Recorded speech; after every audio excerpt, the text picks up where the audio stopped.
Brian King, UK Flooring TV. I'm over at the Fitter Training Centre in Loughborough with Ian James, head judge and comper of Carpet Fitter of the Year. Ian, third year back. Why is Carpet Fitter of the Year back? Well, right, that's a good question. Basically because years ago I used to compete in it myself, and when I had the honour of being president of the NRCF, the one thing that I wanted to do was to bring the competition back.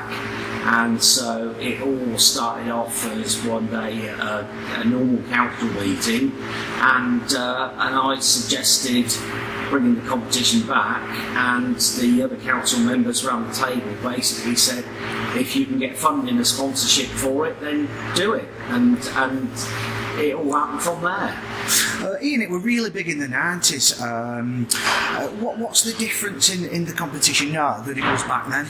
Well, the competitions, it's not the size that it was back then. I mean, back when I used to compete in it in the 90s, we'd have regional heats everywhere to start with, and then the top guys from those regional heats went through to the finals. And to give you an idea of the cost, it was over 50 grand a year to actually stage that and put it on. And of course, we started off on limited funds, and we wanted to, we're bringing it back, make it, manageable, and keep to a budget on it, which we've managed to do. The old style it got too big for itself in the end. It got almost impossible to manage. So too many cooks in the kitchen, as they say. Too many cooks, yeah. Like I said, Ian, it's the third year running back.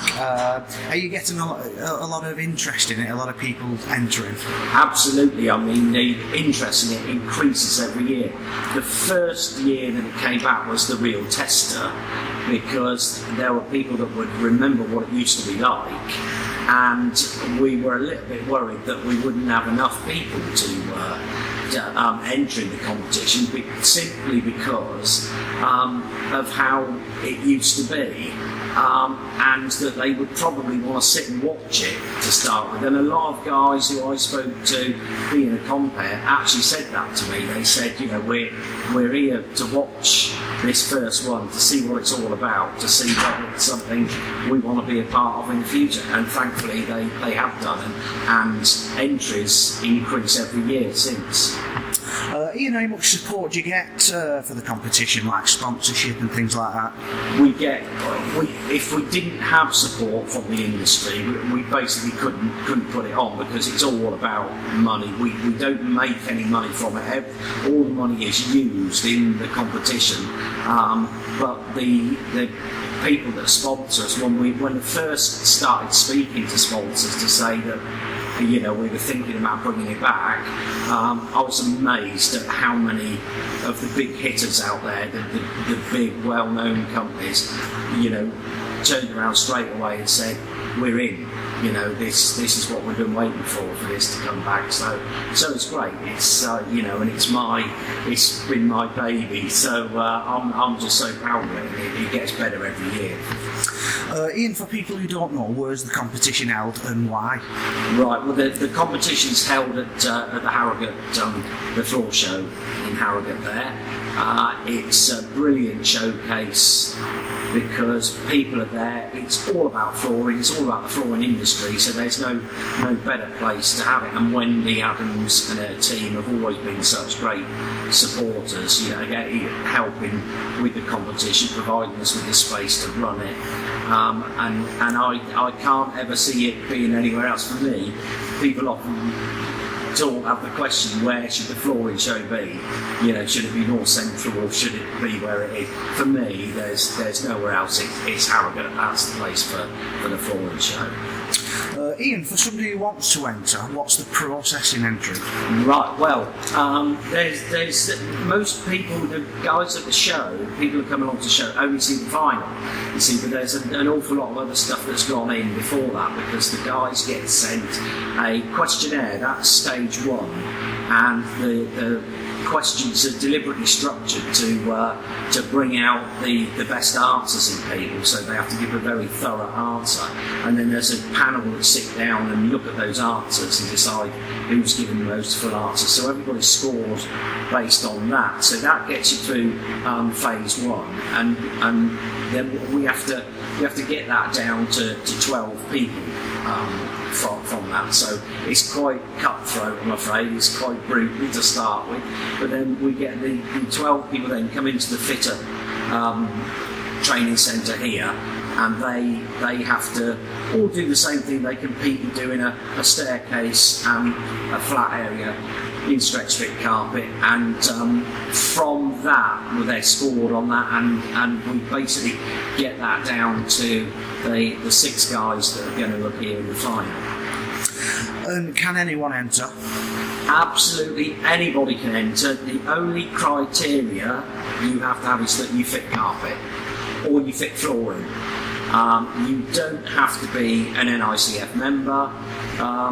The only reason, the reason the NICF is involved in it is because we host it, and the reason we host it is because we're experienced in doing these things, because we always used to host the old ones. Well, not always, but we always had an input into them. So, but in short, absolutely anybody can enter.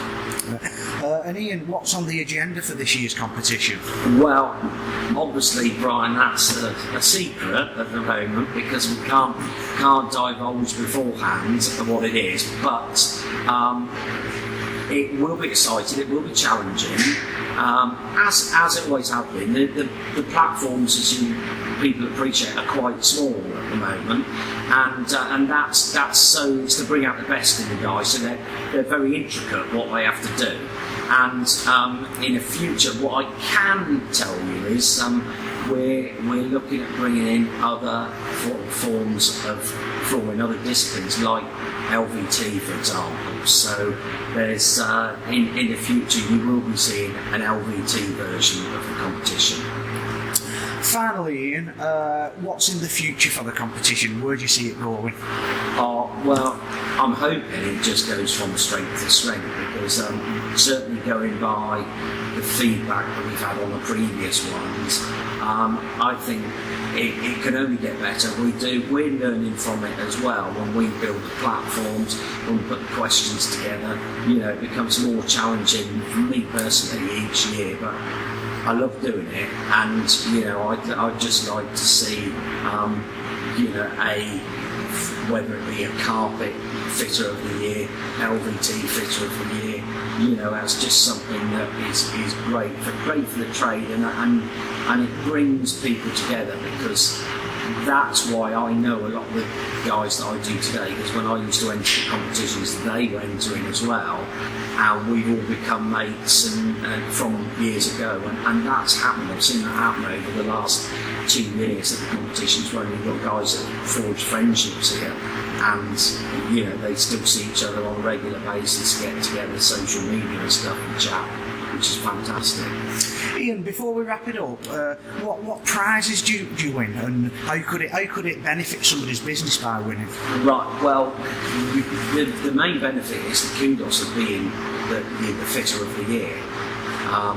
That's most people that enter the competition aren't entering for the prize money, which is £2,000 this year. It's £2,000. All the sponsors of the competition all put in prizes. I estimate that the prize money last year was £1,000, but with all the prizes that were put in as well, there was probably £2,500 to £3,000 worth of prizes for the winner there. But if you speak to the previous winners, they'll all tell you what they want is the accolade of being fitter of the year, because that goes on with that. It can only improve their business. My business improved from me just taking part in them years ago, even though I'll admit I never actually won the UK one. I was in quite a few of the finals, but I didn't win. But I was on the winning team in the European one, so I think that qualifies me to be head judge and compare. Well, Ian, good luck with this year's competition, and thanks very much for your time. Cheers. Thanks very much, Brian.